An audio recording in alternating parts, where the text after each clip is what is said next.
अस्सलाम वालेकुम जी। खान साहब के हवाले से बात करना चाहूंगा। आज अलकादर ट्रस्ट केस की अडयाला जेल में समाअत थी।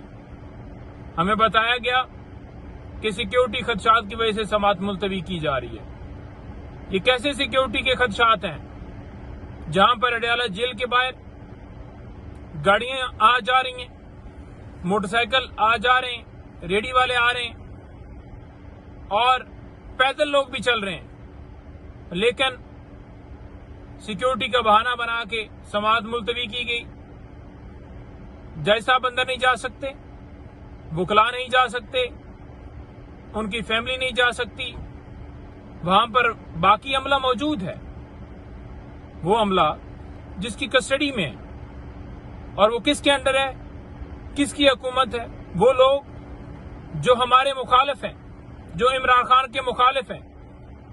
मुखालफिन की कस्टडी में इमरान खान साहब हैं, तो उनकी जान के हवाले से हमेशा हम खदशात ज़ाहिर करते रहते हैं कि हमें इनसे कोई अच्छे की उम्मीद नहीं है। उनके हाथों में खान साहब की कभी भी जान जो है वो महफूज नहीं हो सकती। राना सनाउल्लाह और दीगर उनके रहनुमा हमेशा धमकियां भी खुलेआम देते रहते हैं, तो लिहाजा हमें बताया जाए, जेन्युइन वजह बताई जाए, ये क्यों बहाने ड्रामे बनाए जा रहे हैं। और आज साइफर केस की और इसके अलावा तोशा खाना केस एक नया जो चलाया गया, उसमें नोटिस भेजे गए थे खान साहब और बुशरा बीबी साहबा को, तो उन दोनों केसेस की समाअत थी इस्लामाबाद हाई कोर्ट में, बगैर जवाज के मुलतवी कर दी गई है। समाअत मुलतवी हो गई है, केस आज नहीं लग रहे। इद्दत केस लगा हुआ था आज, हम वहां पर पेश हुए। इद्दत केस के अंदर रिजवान अब्बासी डेनमार्क चला गया है। रिजवान अब्बासी जो खावर मानिका का वकील है, वो भाग गया। तो जब अदालत में कहा कि वो भाग गए तो बड़ा बुरा लगा उनको, तो वो भाग गया। हमारी तरफ से दलाइल मुकम्मल हो गए। अदालत ने कहा है कि वीडियो लिंक के जरिए अगर वो होना चाहते हैं तो 1-2 दिन में बता दें, और वीडियो लिंक के जरिए उन्हें क्या मसला है, वो हों। ये सिर्फ और सिर्फ एक साजिश रचाई गई है, ये सिर्फ और सिर्फ एक प्लान बनाया गया है, जिस प्लान का मतलब ये है कि केसेस में डिले किया जाए, केसेस को मुलतवी किया जाए, केसेस को लटकाया जाए। अगर बीबी साहबा आज फैसला हो जाता तो बीबी साहबा की हद तक आज रिहाई हो सकती थी, लेकिन पहले भागे, फिर अदालत के ऊपर अदम एतमाद किया उन्होंने, फिर कल बहाना बनाया कि मैं बाहर जा रहा हूं, हालांकि कल भी मुकम्मल कर सकते थे, आज वो डेनमार्क। ये सूरत हाल चल रही है केसेस के अंदर।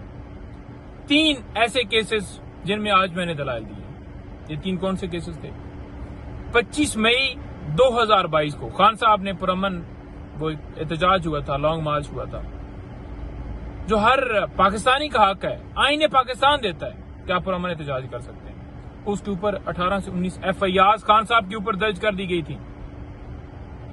उनमें आज मैंने बरीयत की दरखास्त जो है वो जो दी हुई थी, उसके ऊपर दलाइल दिए हैं और कहा है कि खान साहब को और उसके साथ दीगर रहनुमा थे, इन तमाम को बरी किया जाए, जिसमें मुराद सईद साहब भी हैं, जिसमें शिबली फराज साहब भी हैं, जिसमें शहरियार अफरीदी साहब भी हैं, जिसमें जो है वो जरताज गुल साहिबा हैं। मुख्तलिफ रहनुमाओं की तरफ से मैंने आज दलाइल दी है, तो आज उनमें फैसला महफूज हुआ है। उम्मीद है कि वो, क्योंकि बाकी बरी हो चुके हैं मुख्तलिफ केसेस इसी नौइयत के, खान साहब के ऊपर ये सेम FIR मुख्तलिफ जजेस ने बरी किए हैं, तो उम्मीद है कि आज जो फैसला आएगा उसमें बरीयत होगी।